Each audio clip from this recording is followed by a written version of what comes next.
പ്രധാനപ്പെട്ട 5 സംസ്ഥാനങ്ങളിലെ തെരഞ്ഞെടുപ്പ് വിധി ലോക്സഭാ തെരഞ്ഞെടുപ്പിലെ നിർണായകമായ ഒരു സാഹചര്യം സൃഷ്ടിക്കുമെന്നാണ് തോന്നുന്നത്.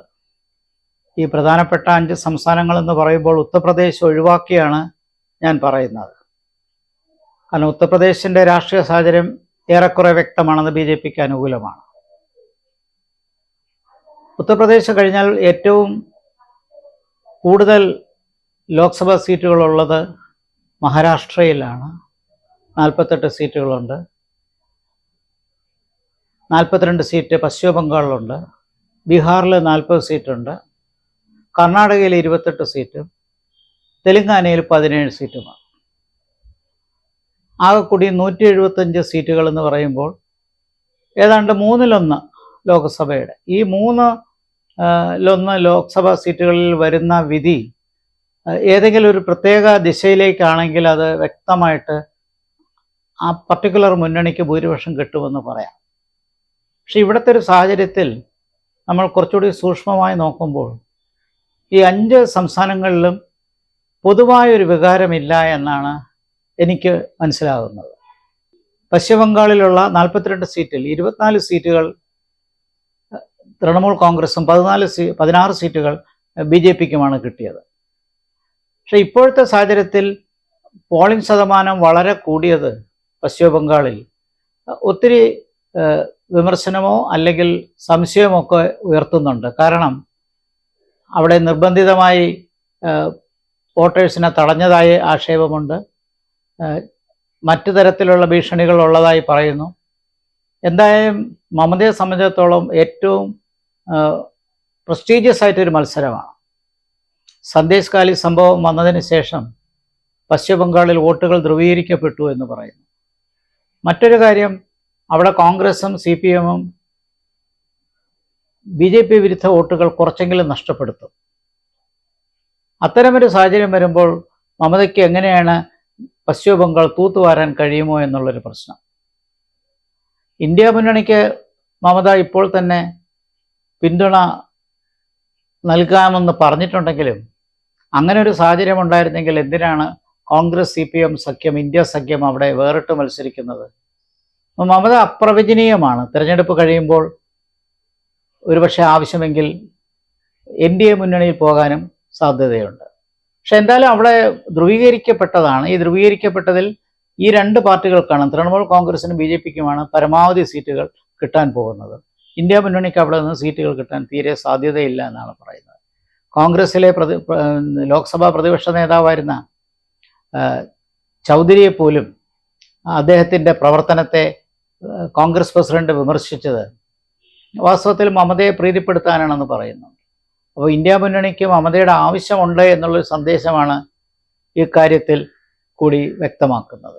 അപ്പോൾ പശ്ചിമ ബംഗാളിൽ മമതയ്ക്ക് മുൻതൂക്കവും തൊട്ടുപിറകിൽ BJPയും ആ നിലയ്ക്ക് ഉള്ള സാഹചര്യമാണോ, അതോ BJPക്ക് കൂടുതലും മമതയ്ക്ക് 2ാം സ്ഥാനവുമാണോ എന്നുള്ളതാണ് ഇനി കാണേണ്ടിയിരിക്കുന്നത്. എന്തായാലും അത് 2 പ്രധാനപ്പെട്ട പാർട്ടികളിലേക്കാണ് വിധി വരാനുള്ള സാധ്യതയുള്ളത്. ബീഹാറിലാകട്ടെ അവിടെ മുൻതൂക്കം NDAക്ക് തന്നെയാണ്. നിതീഷ് കുമാർ നേരത്തെ തന്നെ ഇന്ത്യ മുന്നണിയിൽ നിന്ന് മടക്കയാത്ര ആരംഭിച്ചത് ഇന്ത്യ മുന്നണിക്ക് വലിയ ക്ഷീണമുണ്ടാക്കി. അതുകൊണ്ട് ഇന്ത്യ മുന്നണിക്ക് ബീഹാറിലെ 40 സീറ്റുകളിൽ ഉദ്ദേശിക്കുന്ന മുൻതൂക്കം കിട്ടാനുള്ള സാധ്യതയില്ല. അല്ലെങ്കിൽ തന്നെ അവിടെ BJP വളരെ ശക്തമാണ്. ബീഹാറിൽ ലല്ലു പ്രസാദ് യാദവിൻ്റെ പിന്തുണയോടുകൂടി കോൺഗ്രസ്സിന് കുറച്ച് സീറ്റുകൾ നേടാൻ കഴിയും. പക്ഷെ അത്തരം സാഹചര്യങ്ങൾ ഉള്ളപ്പോഴും ഇന്ത്യ മുന്നണിക്ക് പൊതുവിൽ ബീഹാറിൽ വലിയ മുൻതൂക്കത്തിനുള്ള സാഹചര്യം കാണുന്നില്ല. മറിച്ചാണ് കാണുന്നത് പ്രത്യേകിച്ച് നിതീഷ് കുമാർ BJP സഖ്യത്തിനുള്ള ശക്തി. അത് ചില വിമർശകരൊക്കെ ചൂണ്ടിക്കാണിക്കുന്നത് നിതീഷ് കുമാറിന് നേട്ടം കിട്ടിയില്ലെങ്കിൽ എന്നാൽ പിന്നെ BJPക്ക് എങ്ങനെയാണ് നേട്ടമുണ്ടാക്കാൻ കഴിയുമെന്ന്. പക്ഷെ എന്തായാലും ഇന്ത്യ മുന്നണിക്ക് അനുകൂലമായൊരു സാഹചര്യം ബീഹാറിലുണ്ടെന്ന് പറയാൻ പറ്റുന്നില്ല. ഇതിനേക്കാൾ സമ്മിശ്രമായ സാഹചര്യമാണ് മഹാരാഷ്ട്രയിലും തെലുങ്കാനയിലും കർണാടകയിലും കാണുന്നത്. മഹാരാഷ്ട്രയിലെ പ്രത്യേകത, അവിടെയും പ്രബലമായ ദേശീയ പാർട്ടികളാണ് കോൺഗ്രസും BJPയും. അതേസമയം പ്രാദേശിക കക്ഷികളായ ശിവസേനയും ഒരർത്ഥത്തിൽ പ്രാദേശിക കക്ഷിയായ NCPയും ഇവർ രണ്ടുപേരുടെയും വിഘടിച്ച ഗ്രൂപ്പുകൾ രണ്ട് മുന്നണിയിലുമുണ്ട്.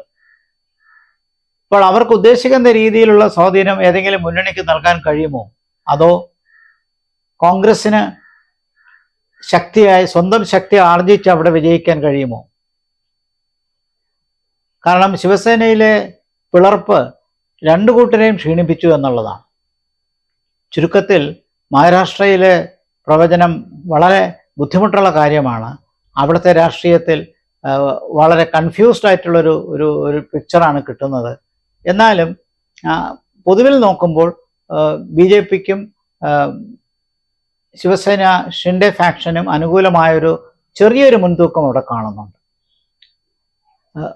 ബാൽ താക്കറെയുടെ മകൻ UBT ഉദയ് ബാൽ താക്കറെയുടെ സഖ്യം NCP ശരത് പവാറിനെ എന്ത് സഹായിക്കാൻ കഴിയുമെന്നും അതുവഴി കോൺഗ്രസിന് ശക്തിപ്പെടാൻ കഴിയുമോ എന്നുള്ളതാണ് കാണേണ്ടത്.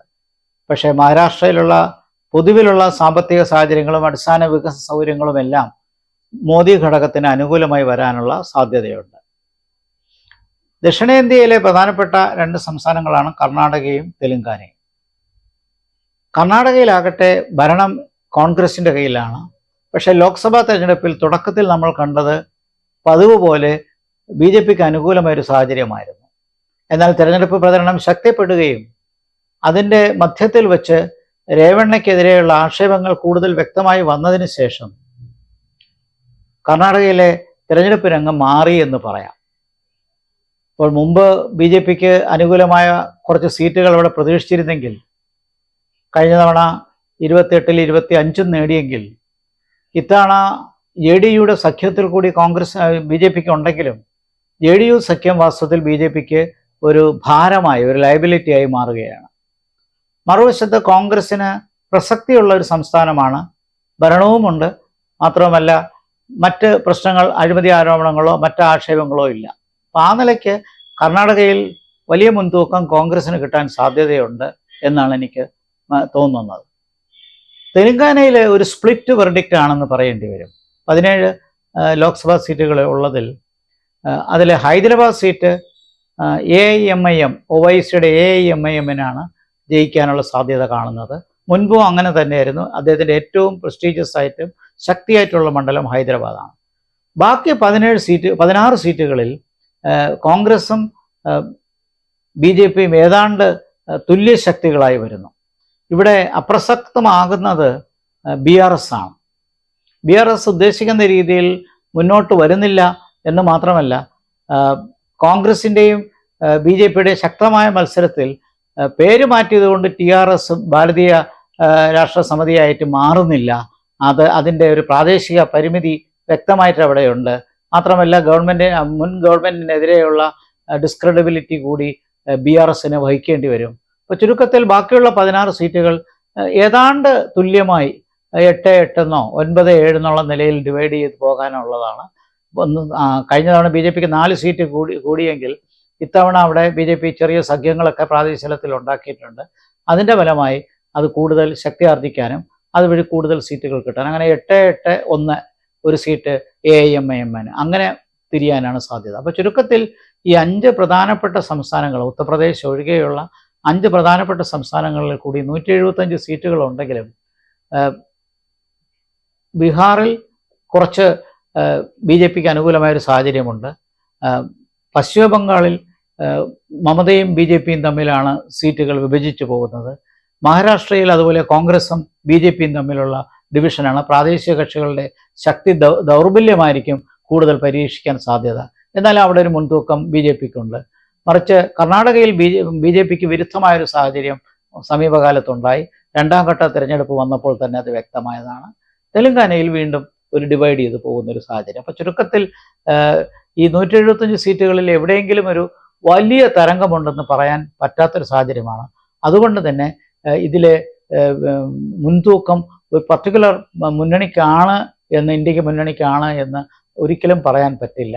കാരണം സംസ്ഥാനങ്ങളനുസരിച്ച് പ്രാദേശിക രാഷ്ട്രീയത്തിൻ്റെ സ്വാധീനവും സ്റ്റേറ്റ് പൊളിറ്റിക്സിൻ്റെ വ്യത്യാസവും ശക്തമായി ഉള്ളതുകൊണ്ട് ഒരു തൂത്തുവാരൽ വിജയം ഇന്ത്യ മുന്നണിക്കോ NDA മുന്നണിക്കോ ഉണ്ടാകുമെന്ന് ഞാൻ പ്രതീക്ഷിക്കുന്നില്ല.